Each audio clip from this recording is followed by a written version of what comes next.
¿Qué pasaría si te dijera que algunas de las plantas más hermosas que puedas comprar en tu vivero local son bombas de tiempo listas para destruir tu propiedad? Plantas que parecen inofensivas en sus pequeños maceteros, que lucen impresionantes en revistas de jardinería, que tu vecino plantó hace 5 años y ahora se arrepiente cada día. La mayoría de la gente no sabe esto, pero mientras todos planeamos cuidadosamente nuestros jardines soñados, investigamos plantas nativas y nos preocupamos por los ciervos y conejos, hay plantas que convertirán tu patio trasero en un campo de batalla. Plantas que se ríen de tus intentos por controlarlas. Y hoy voy a mostrarte 20 de ellas que cambiarán para siempre la forma en que piensas sobre la jardinería. Y quédate porque el número 13 en esta lista produce químicos que literalmente envenenan el suelo a su alrededor para eliminar las plantas competidoras. Y el número 20 es tan agresivo que puede apoderarse de una hectárea entera en solo unos años, enviando brotes por todas partes donde no los quieres. Asegúrate de suscribirte porque publicamos nuevos videos cada semana que te ahorrarán tiempo, dinero y horas interminables de frustración en tu jardín. Así que comencemos. Aquí tienes 20 plantas destructivas que arruinarán tu jardín, clasificadas desde las más molestas hasta las verdaderamente pesadillescas. Número 1. Bambú, el invasor subterráneo. Comencemos con el bambú, específicamente los tipos rastreros. Y esta planta, aparentemente elegante, tiene uno de los sistemas de raíces más destructivos en el mundo de la jardinería. El bambú rastrero no solo crece donde lo plantas. Envía rizomas subterráneos en todas direcciones a velocidades que parecen imposibles para una planta. Las especies de Filistaki, los bambús rastreros, pueden enviar rizomas que viajan entre 3 y 4,5 metros en una sola temporada de crecimiento. Y estos no son raíces delicadas. Son espadas gruesas, leñosas y de punta afilada que atraviesan telas de paisaje, agrietan terrazas de concreto y se ha documentado que rompen cimientos de edificios. Esto es lo que hace al bambú tan devastador. Esos rizomas subterráneos pueden profundizar hasta 90 centímetros y viajar bajo cercas, entradas de autos y límites de propiedad. Los propietarios han despertado para encontrar brotes de bambú surgiendo a través de sus pisos de garaje, apareciendo en el jardín del vecino a 15 metros de distancia y agrietando los cimientos de muros de jardín. Las historias de horror en paisajismo moderno están llenas de pesadillas con bambú. Una barrera de rizomas mal instalada, una pequeña brecha en la contención y en 3 años tienes bambú por todas partes. Y aquí está la parte pesadillesca. Incluso cuando crees que lo has eliminado por completo, fragmentos microscópicos de rizoma que quedaron en el suelo pueden regenerar plantas enteras. La razón por la que el bambú se volvió tan popular es simple. Es hermoso. Si crece rápido y proporciona una pantalla de privacidad instantánea. Pero los tipos rastreros nunca deben plantarse sin barreras de rizomas de alta resistencia, enterradas al menos a 30 centímetros de profundidad, con juntas superpuestas. Incluso así, requiere vigilancia constante. Para quienes plantaron bambú rastrero sin barreras, prepárense para años de batalla.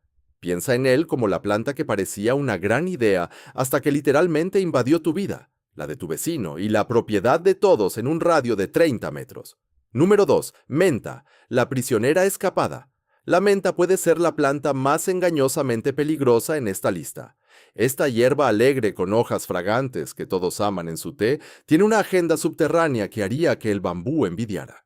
Si las especies de menta se propagan mediante corredores tanto por encima como por debajo del suelo y lo hacen con eficiencia implacable. Planta menta directamente en tu maceta y en una temporada habrá enviado corredores en todas direcciones a 60 centímetros de distancia. Para el segundo año, habrá colonizado la mitad del macetero. Para el tercer año, ahoga todo lo demás y aparece en lugares que ni siquiera sabías que estaban conectados. Esto es lo que hace a la menta tan destructiva. Los corredores viajan bajo tierra enviando nuevas plantas cada pocos centímetros.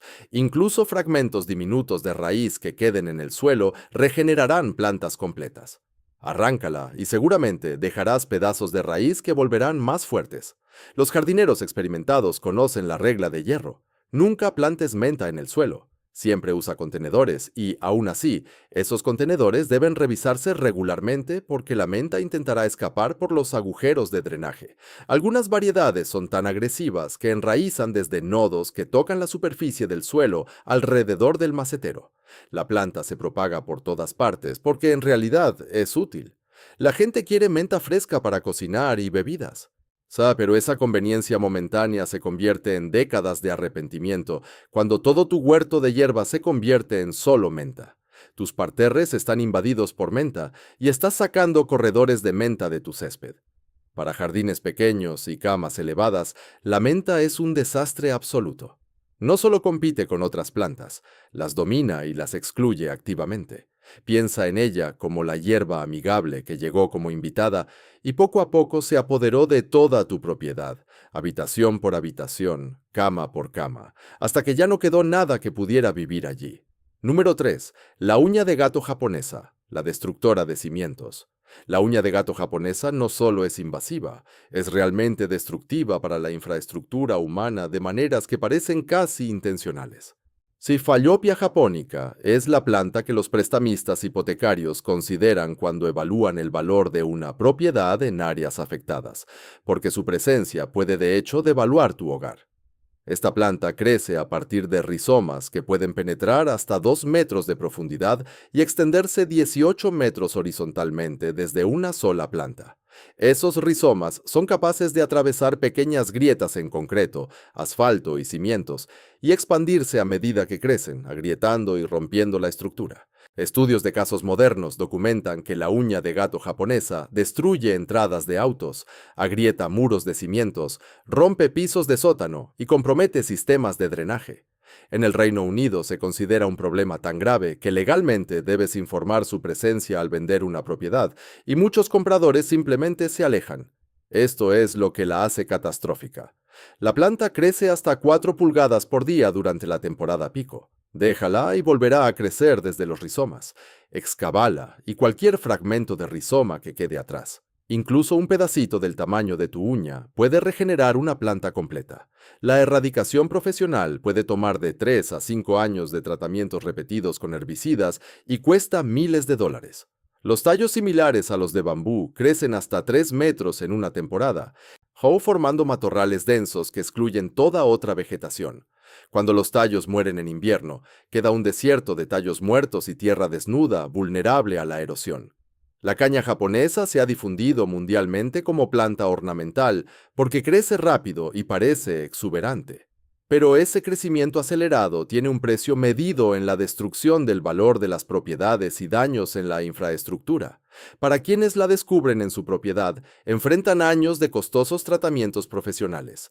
Piensa en ella como la planta que no solo arruina tu jardín, sino que también ataca tu casa, tu camino y el valor de tu propiedad con igual entusiasmo. Número 4. Hiedra inglesa, la silenciosa ahorcadora. La hiedra inglesa luce tan elegante, trepando por muros de ladrillo y cubriendo el suelo bajo los árboles, y eso es exactamente como engaña a la gente para que la planten. Hydrea helix es una de esas plantas que parecen perfectamente civilizadas hasta que de repente ya no lo son, y para entonces ya es demasiado tarde. La planta trepa usando raíces aéreas que se introducen en pequeñas grietas y hendiduras en revestimientos de madera, mortero y corteza de los árboles. A medida que estas raíces se expanden, poco a poco separan lo que están sujetando. La madera se daña, las juntas de mortero se desmoronan y los árboles se ahogan bajo su peso. Estudios muestran que la hiedra que cubre los árboles bloquea la luz solar a las hojas, añade un peso enorme a las ramas, haciéndolas propensas a daños por tormentas, y facilita el acceso de plagas y enfermedades a la copa. La hiedra madura que cubre un árbol puede añadir cientos de kilos de peso que el árbol nunca evolucionó para soportar. Aquí está el escenario de desastre tradicional. Alguien planta hiedra inglesa como cobertura del suelo bajo los árboles o a lo largo de una cerca. Durante unos años se ve bien, permaneciendo baja y extendiéndose de manera agradable. Luego, un día, notas que está trepando. En pocos años, ha cubierto la cerca, los árboles, la fachada de tu casa y está enviando estolones por tu césped y tus parterres.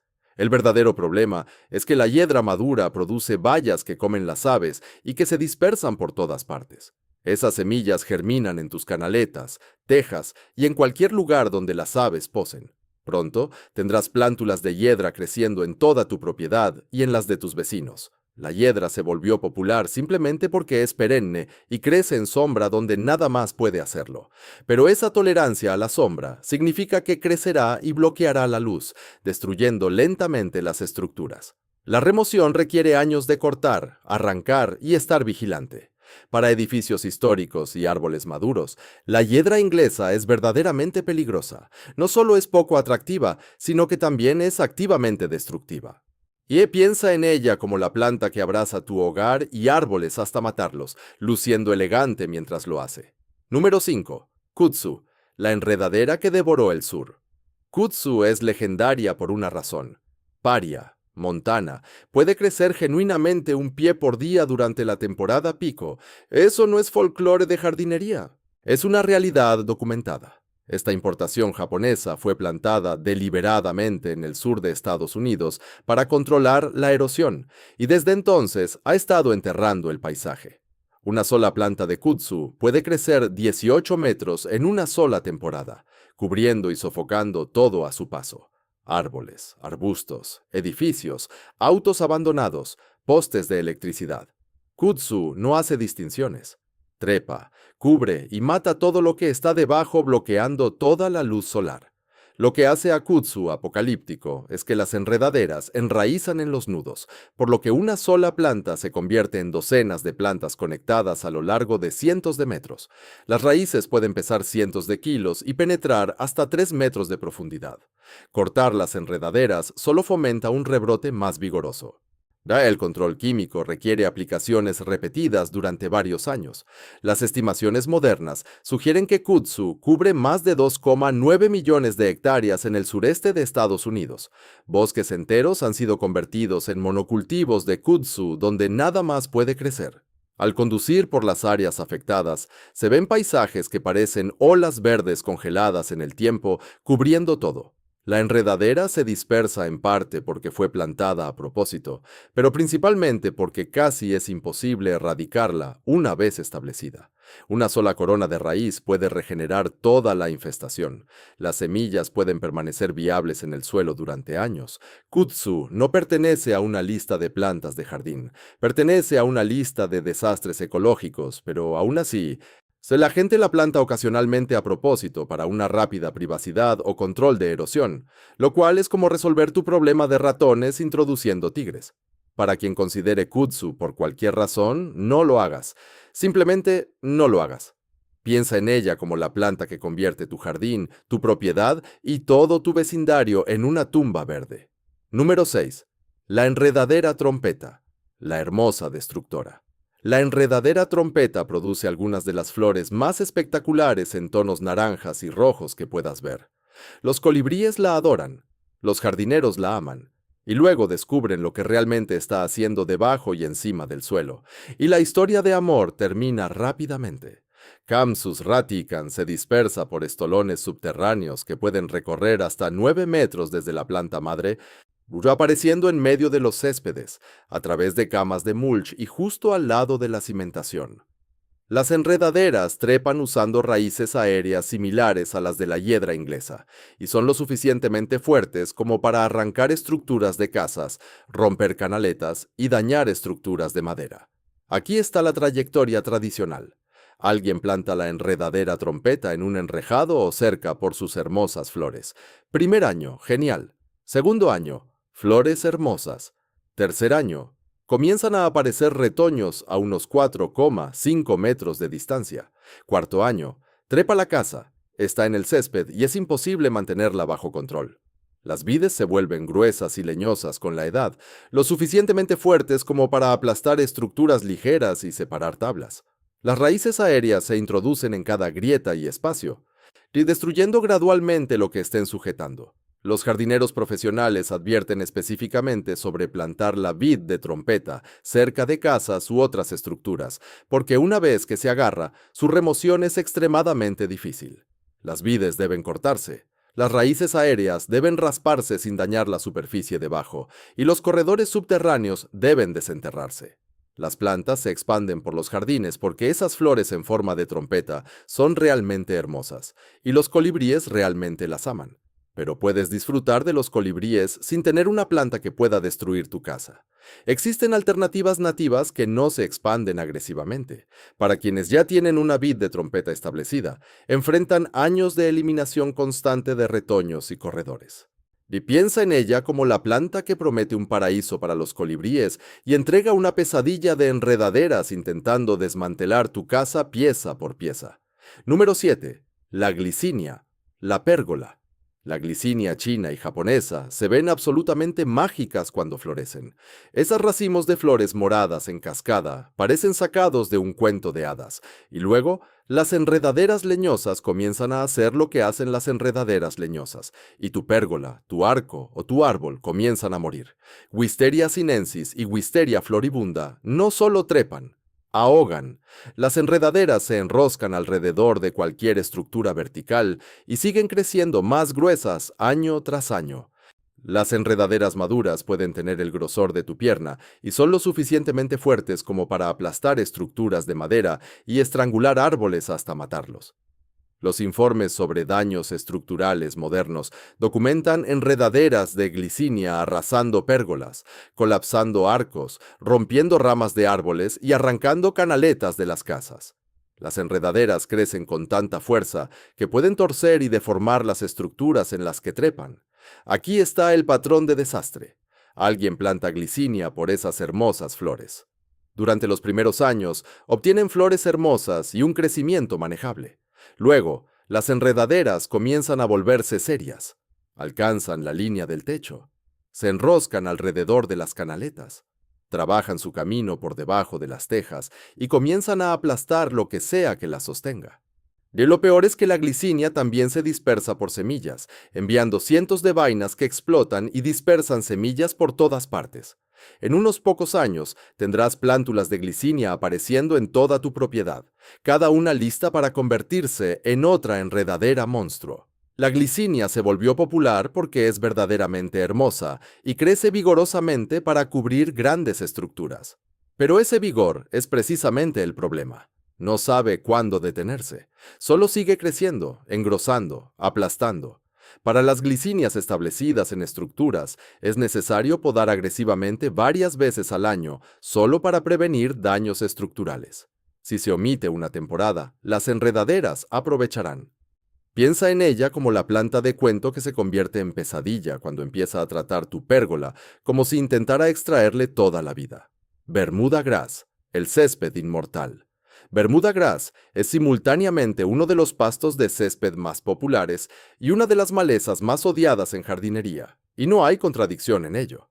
Cinedon dactylon se dispersa por semillas, estolones por encima del suelo y rizomas subterráneos. Está prácticamente diseñado para ser casi imposible de erradicar una vez establecido. Este césped puede extenderse 2 metros en una sola temporada de crecimiento. Esos estolones y rizomas infiltran los macizos de flores, huertos y plantaciones con una eficiencia implacable.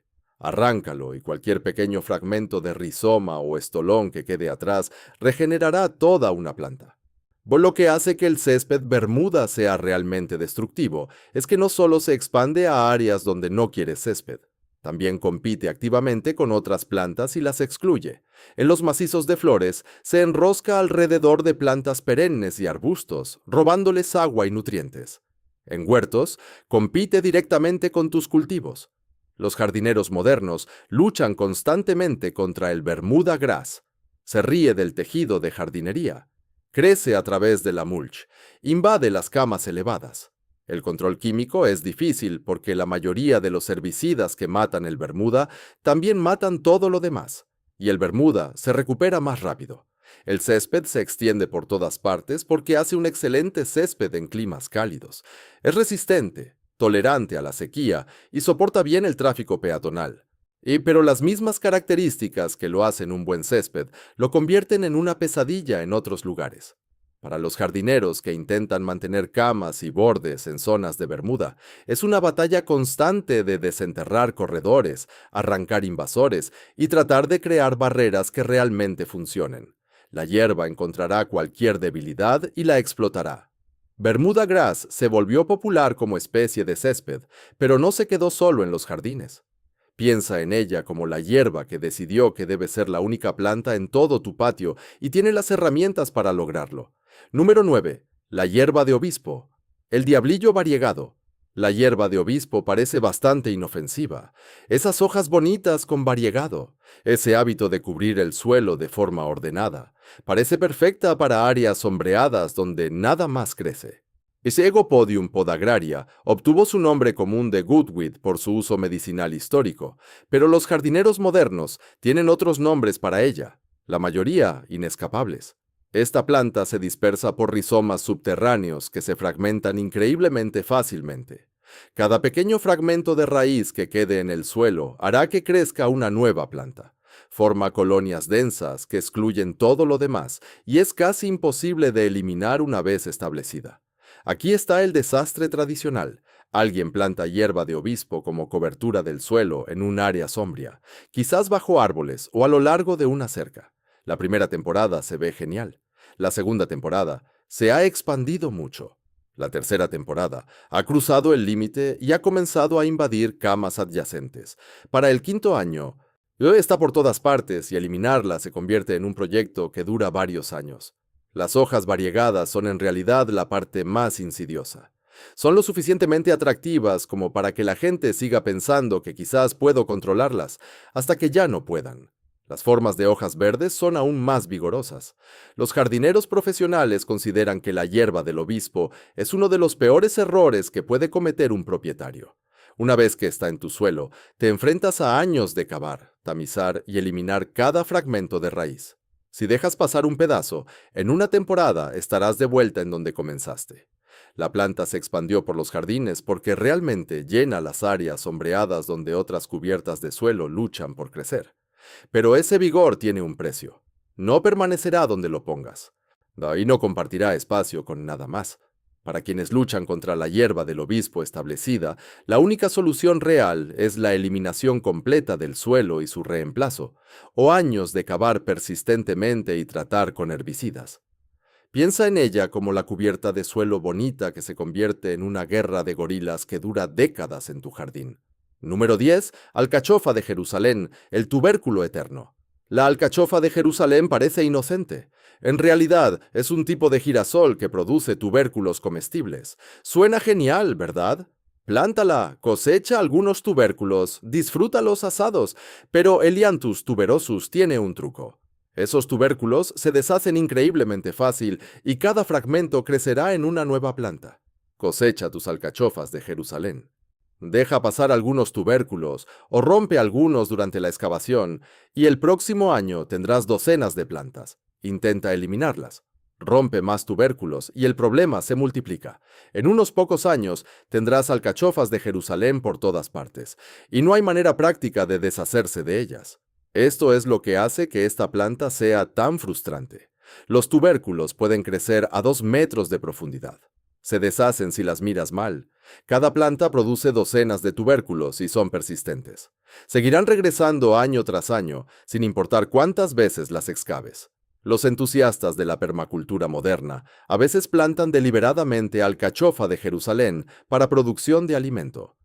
Pero jardineros experimentados advierten que solo debes plantarlas donde estés, de acuerdo con que se expandan para siempre, o en áreas extremadamente contenidas, como camas elevadas con fondo sólido.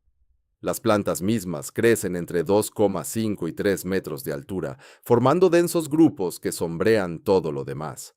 Se expanden por tubérculos y también pueden propagarse por semillas, lo que las hace casi imposibles de contener una vez establecidas en tierra abierta. La alcachofa de Jerusalén se expandió por los jardines porque los tubérculos son nutritivos y útiles, y las plantas son atractivas. Pero esa temporada de cosecha se convierte en un compromiso de por vida con una planta que nunca podrás eliminar por completo. Para quienes plantaron alcachofa de Jerusalén en sus camas de jardín habituales, han creado un problema permanente. Y piensa en ella como la planta que parecía un experimento divertido de permacultura, hasta que te diste cuenta de que le has otorgado una tenencia vitalicia en tu jardín, estés o no de acuerdo. Ahora, si empiezas a entender cuántas minas terrestres hay en el mundo de la jardinería, hazme un gran favor. Pulsa ese botón de me gusta ahora mismo. Ayuda a que este video llegue a otras personas que están a punto de cometer errores costosos que durarán décadas y nos ayuda a seguir creando contenido que te salvará de un desastre en el paisajismo. Y si aún no te has suscrito a Homestead Roots, haz clic en ese botón de suscripción y activa la campana. Estamos formando una comunidad de jardineros que aprenden de los errores de otros en lugar de cometer los mismos. Sigamos porque apenas estamos llegando a los errores realmente catastróficos. Y número 11, hierba de la pampa, la destructora del césped.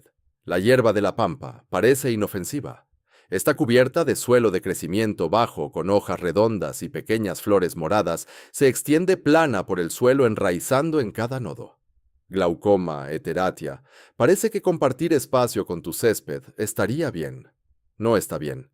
Esta planta se extiende por estolones que enraizan cada pocos centímetros, creando una alfombra interconectada que ahoga la hierba. Prosperan en sombra y condiciones húmedas donde el césped lucha, lo que significa que invaden específicamente los puntos débiles en tu césped y se aprovechan de ello. Aquí está la pesadilla del propietario. Notas algo de hierba de la pampa en un rincón sombreado de tu césped. En 2 temporadas se ha extendido a 9 metros. En 3 temporadas. Y ha reemplazado porciones significativas de tu césped. Y aquí está lo peor. Es casi imposible eliminarla selectivamente. La mayoría de los herbicidas de hoja ancha que usan los propietarios apenas la afectan. La planta tiene una capa cerosa en las hojas que repele herbicidas y su crecimiento en forma de alfombra. Significa que incluso si matas el follaje superior, las raíces y los estolones sobreviven y vuelven a crecer. Los servicios profesionales de jardinería del césped cobran específicamente más por el control de la hierba de la pampa porque requiere herbicidas especializados, múltiples aplicaciones y no hay garantía de éxito.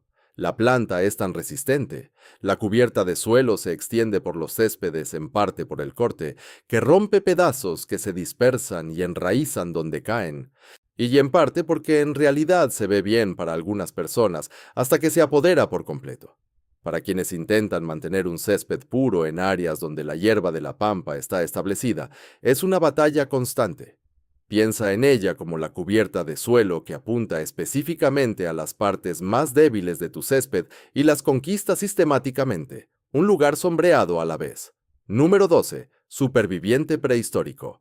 El cola de caballo no solo es difícil de eliminar, es esencialmente inmortal por métodos normales de jardinería.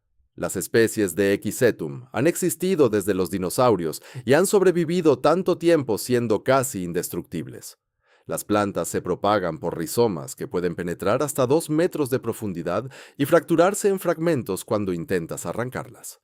Aquí está por qué el cola de caballo es catastrófico. Esos rizomas profundos están protegidos por una capa cerosa que los hace casi inmunes a herbicidas. Las plantas mismas contienen sílice que las hace tóxicas para los animales que pastan y resistentes a enfermedades y plagas. Y se reproducen por esporas, no por semillas, lo que las hace aún más difíciles de controlar.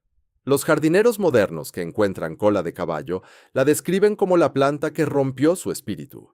Puede excavar durante horas, eliminando lo que parece ser cada fragmento de rizoma, y en pocas semanas vuelve a crecer, reproduciéndose a partir de fragmentos dejados atrás o rizomas que estaban demasiado profundos para alcanzar. La planta prospera en suelos húmedos y perturbados, solo que significa que los sitios de construcción y las áreas mal drenadas se colonizan rápidamente.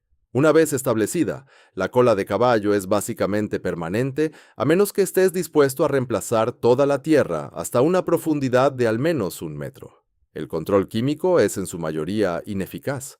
La capa cerosa elimina los herbicidas. Los rizomas profundos sobreviven incluso si matas el crecimiento superior. Varias aplicaciones durante varios años podrían suprimirla, pero erradicarla es casi imposible. La cola de caballo se dispersa por los jardines a través de suelo contaminado y material vegetal. Esos rizomas se fragmentan fácilmente durante la excavación y el transporte, lo que significa que un cargamento infectado de tierra de cultivo puede introducir la cola de caballo en un jardín prístino. Para quienes luchan contra la cola de caballo establecida, están enfrentándose a una planta que ha sobrevivido a 300 millones de años de catástrofes planetarias. Piénsalo como la superviviente prehistórica que atravesó eventos de extinción y no está dispuesta a dejar que tus esfuerzos de jardinería le molesten en lo más mínimo. Número 13. Árbol del paraíso. El árbol de guerra química. El árbol del paraíso se ganó su nombre celestial por lo rápido que crece hacia el cielo. Pero Atalantus, altísima, en realidad participa en una guerra química contra todas las otras plantas a su alrededor. Este árbol produce compuestos alelopáticos que inhiben el crecimiento de otras plantas, dándole una ventaja competitiva que es realmente injusta. El árbol se dispersa por semillas prolíficas y rizomas agresivos.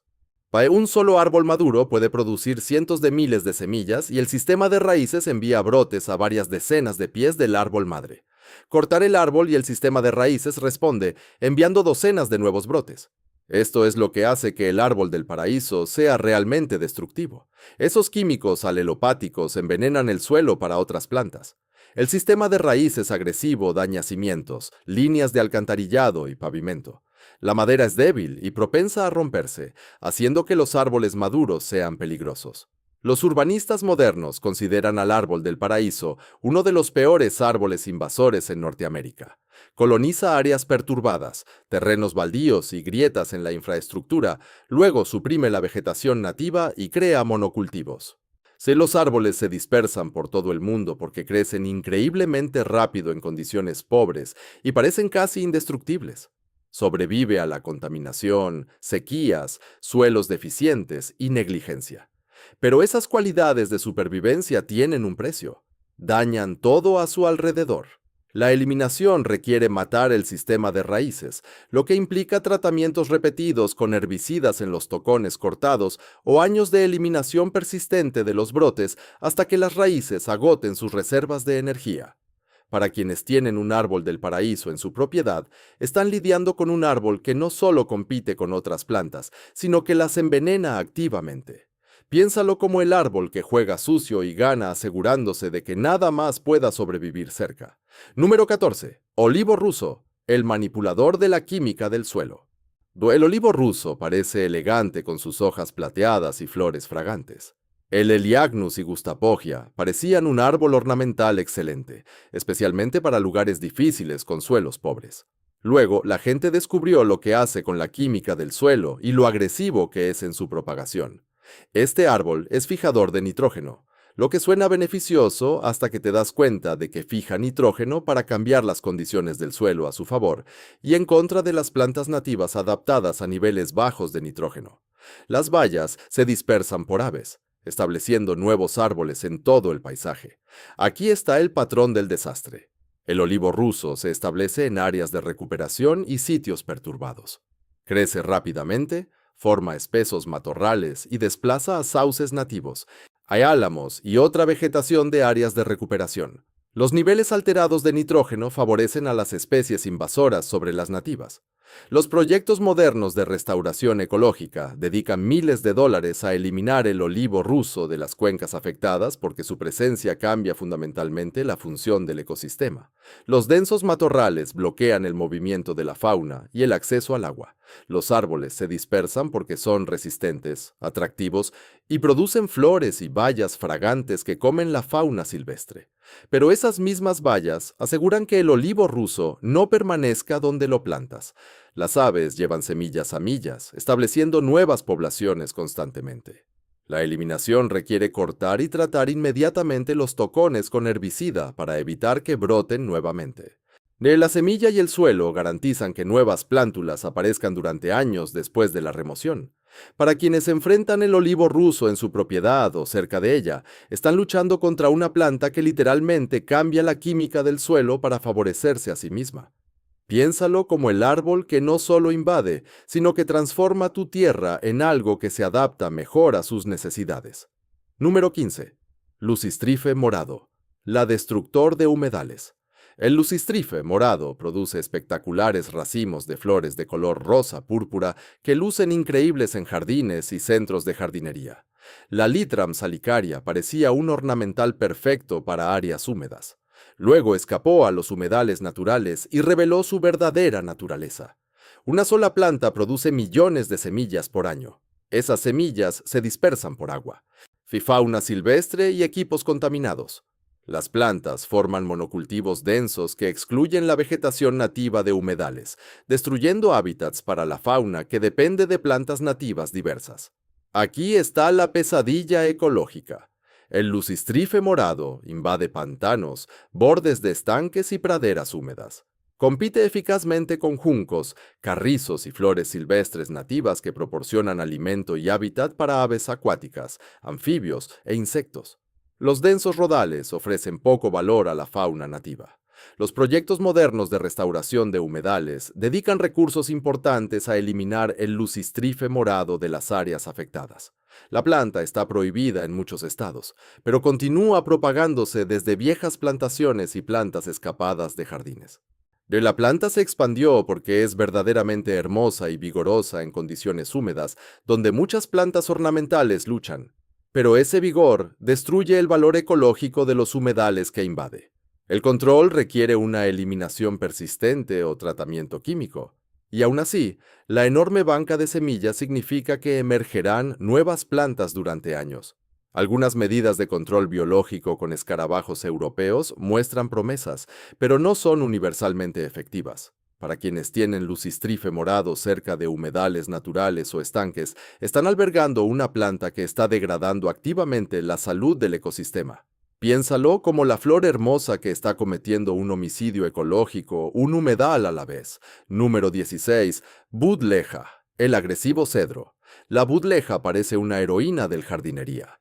Pero de Viti atrae mariposas con sus espigas florales fragantes y crece fácilmente con cuidados mínimos. Luego descubres lo agresivamente que se autopropaga y se extiende en áreas naturales. Cada planta produce miles de semillas diminutas que se dispersan por el viento y el agua. Esas semillas germinan con facilidad en suelos perturbados a lo largo de cursos de agua y en bordes de bosques. En pocos años, la budleja coloniza áreas riparias y desplaza arbustos nativos. Aquí está la controversia. La budleja sí atrae mariposas por su néctar, pero aporta poco valor como planta hospedería para las larvas. Las alternativas nativas soportan ciclos completos de vida de las mariposas, mientras que la budleja solo ofrece una fuente de néctar. Mientras tanto, sí se está expandiendo agresivamente y desplazando a las especies nativas verdaderamente beneficiosas. Los esfuerzos modernos de conservación en el noroeste del Pacífico y otras regiones apuntan a eliminar la budleja de las áreas naturales. Es considerada invasora en varios estados y regiones. La planta se propagó en jardines porque a las mariposas realmente les encanta y las flores son atractivas, pero el costo ecológico de su expansión supera el beneficio de atraer mariposas adultas. Los cultivares más recientes afirman ser estériles o menos invasivos, pero aún producen semillas en muchas condiciones.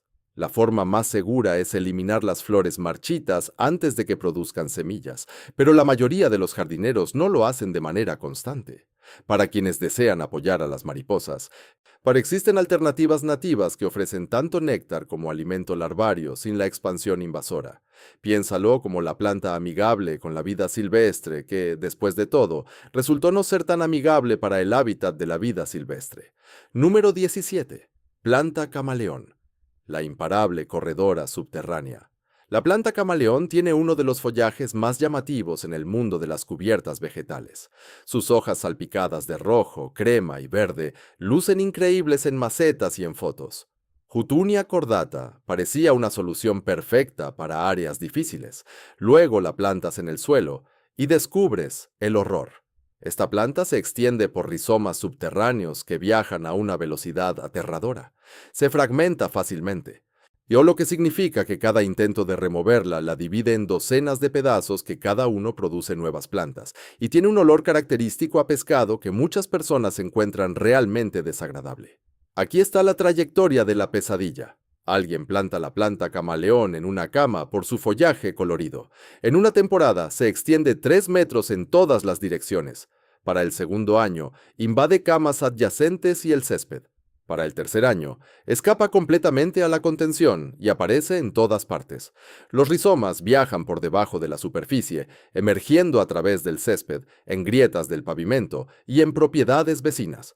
Penetran lo suficientemente profundo como para que la cultivación superficial no los alcance, y son tan frágiles que cualquier intento de excavarlos deja fragmentos que se regeneran. Los paisajistas profesionales catalogan la planta camaleón entre las cubiertas vegetales más odiadas. La remoción requiere ya sea reemplazo completo del suelo o años de tratamiento persistente con herbicidas. Incluso entonces, el éxito no está garantizado.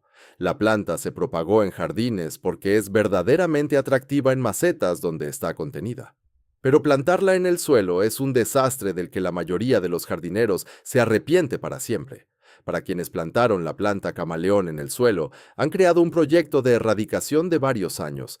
Piénsalo como la cubierta vegetal que combina las peores características de la menta, la hierba del obispo y el cola de caballo en un paquete imparable y de olor desagradable.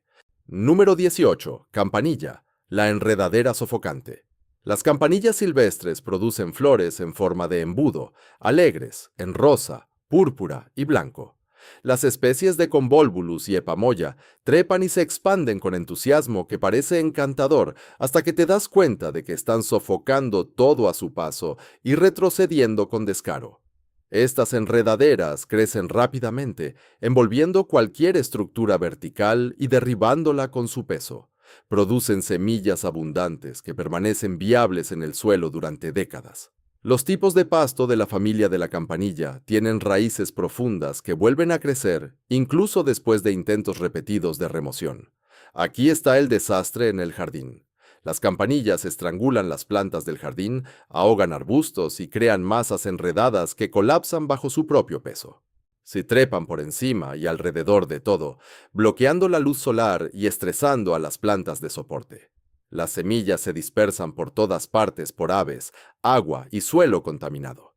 Cada planta produce cientos de semillas y esas semillas germinan fácilmente siempre que el suelo se perturba.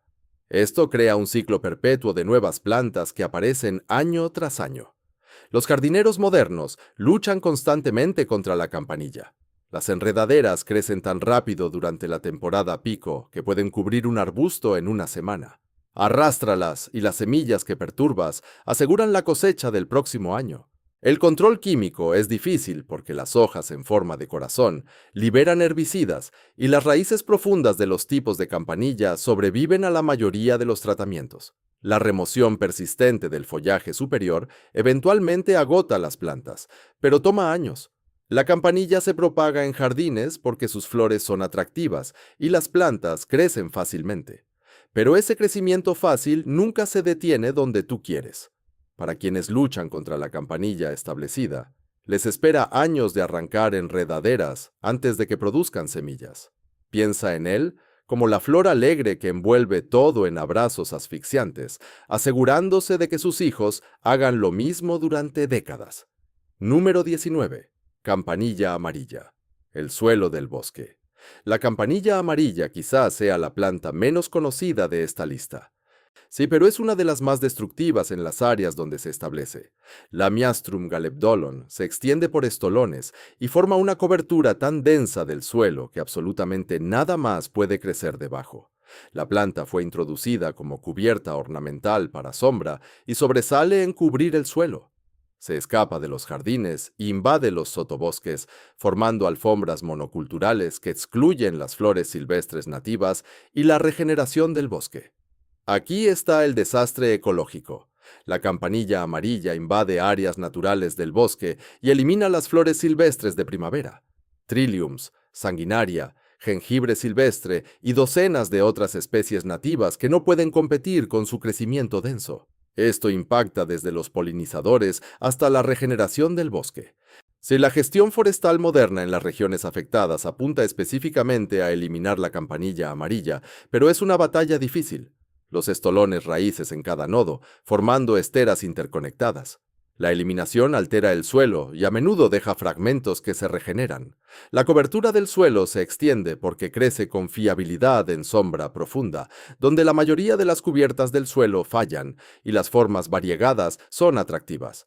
Pero esa tolerancia a la sombra hace que sea devastadora en los sotobosques. El control requiere una eliminación persistente o tratamiento con herbicidas, y la restauración requiere replantar especies nativas para llenar el espacio antes de que la campanilla amarilla regrese. Para quienes tengan campanilla amarilla cerca de áreas naturales, están contribuyendo a la degradación del bosque. Piensa en ella como la cubierta vegetal que no solo se apodera de tu jardín, sino que invade bosques silvestres y elimina comunidades de plantas nativas irreemplazables. Acacia negra, la pesadilla de los retoños. Y aquí estamos, en el número 20. Y esta es la planta que guardé para el final, porque representa todo lo que hemos hablado hoy. La acacia negra combina retoños agresivos, ayelopatía y crecimiento rápido en un paquete de destrucción que puede transformar tierras abiertas en matorrales impenetrables. Robinia pseudoacacia envía retoños en todas direcciones, a veces a decenas de metros del árbol madre. Cada retoño se convierte en un nuevo árbol que también envía sus propios retoños. En cuestión de años, si un solo árbol se convierte en una colonia extendida de árboles espinosos que excluyen todo lo demás. Aquí está la realidad fascinante y aterradora.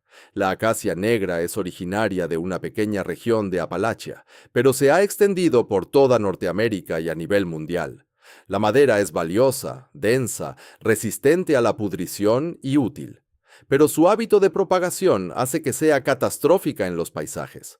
Los árboles también fijan nitrógeno, alterando la química del suelo para favorecerse a sí mismos y a las especies invasoras en lugar de las plantas nativas adaptadas a condiciones de menor nitrógeno. Producen compuestos alelopáticos que suprimen aún más la competencia y están armados con espinas afiladas que hacen que su remoción sea realmente peligrosa. Los gestores forestales modernos que combaten la acacia negra la describen como uno de los árboles invasores más difíciles de controlar. Derríbalos y obtienes 100 retoños. Trátalos con herbicida y el sistema radicular sobrevive y brota nuevos tallos. Se requiere manejo persistente durante años. Los usos tradicionales incluían control de la erosión y cercas vivas, que es cómo se propagó tan ampliamente. Esas estacas todavía se propagan, siguen brotando retoños y tomando control durante décadas. Aquí está lo que hace que esta planta sea el final perfecto de nuestra lista. La acacia negra muestra cómo una planta puede tener un valor genuino. La madera realmente es excelente, aunque ser un vecino de ella es una pesadilla absoluta.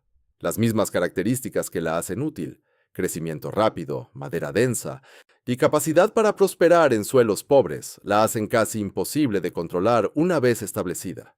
La acacia negra escapó del cultivo porque la plantaron deliberadamente por razones prácticas y no se dieron cuenta de las consecuencias a largo plazo.